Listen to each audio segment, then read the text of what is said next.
All right, Jorge, take it away. We have the food very cheap.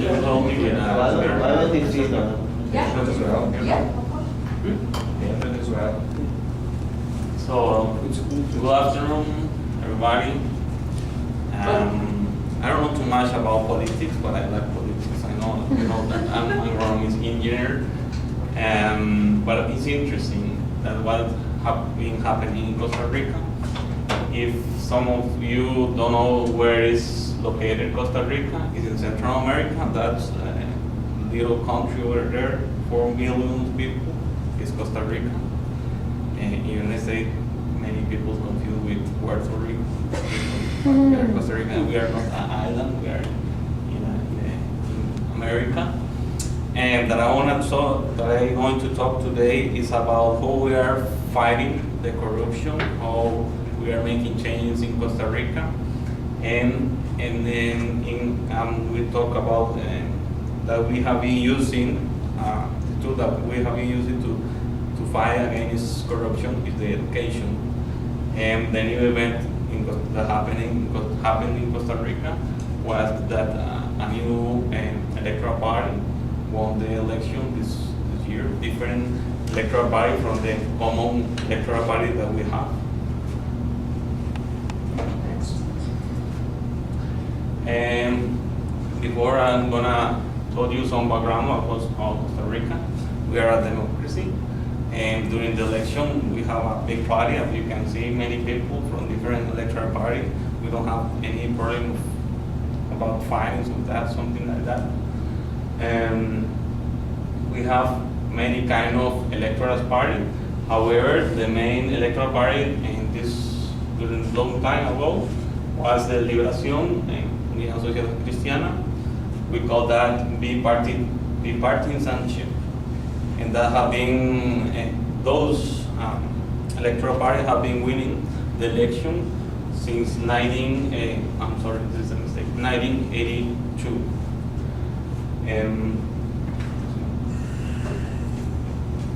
As you can see, this is the government election since 1982. Liberación and the Unión Social Cristiana have been winning the election. And if when you have the same people during long time, that increase the corruption or open the door for the corruption and many problems in the politics. And from that reason, the people are tired of that the corruption in Costa Rica and appeared a communist electoral party, a strong communist electoral party, and a new one or young electoral party is another one is PAC, is Partido de Acción Ciudadana, Costa Rica. Luckily, PAC won the election in Costa Rica. We were worried about that the enter of communists in Costa Rica, even this electoral party got the 70% of the 17% of the election, was the third level of the election. The first one was PAC, and the other one that was one of the most corrupted electoral party, that is Liberación Nacional. And the last two government was from Liberación Nacional, and the last government was so corrupted. Sadly, it was a lady president, but she was more corrupted than the others. I was worried about the entry of communists in Costa Rica, but this year we have to vote a second time because of the result, and I feel very happy to go to vote for a very good electoral party. The new president, his name is Guillermo Solís. He is from he is a professor in a university. He's so smart, intelligent, and different government. Like, I don't know if we can compare with Kennedy. He was like more charitable, I think. Charitable. Charitable. Mm-hmm. and the people like him. He asked the people to have 500,000 votes, and the people in Costa Rica give him more than 1 million votes. Now, from that history, I want to tell you that the effect, how we can make change, how we couldn't make that change in Costa Rica and avoid the entry of communists was from the education. And before talk that, I wanna to support that that the education can be a good tool to be against with the corruption. And I'm gonna give you 2 topics. That is, in Costa Rica, all soldiers are children. Interesting. That means that is in 1988, our President Jose Maria Figueres Ferrer abolished the army, and since that time, the government of Costa Rica used the money, the army money, to invest in education. That means build a lot of high school, poor area, rich area with a good education for the child, to make change through the time and avoid the poor, avoid the increase of poor, the knowledge, and this moment, Costa Rica, the literate level is 2.4%. Maybe that percent is because we have a lot of immigration from Nicaragua, and that many Nicaraguans doesn't know how to write or how to read.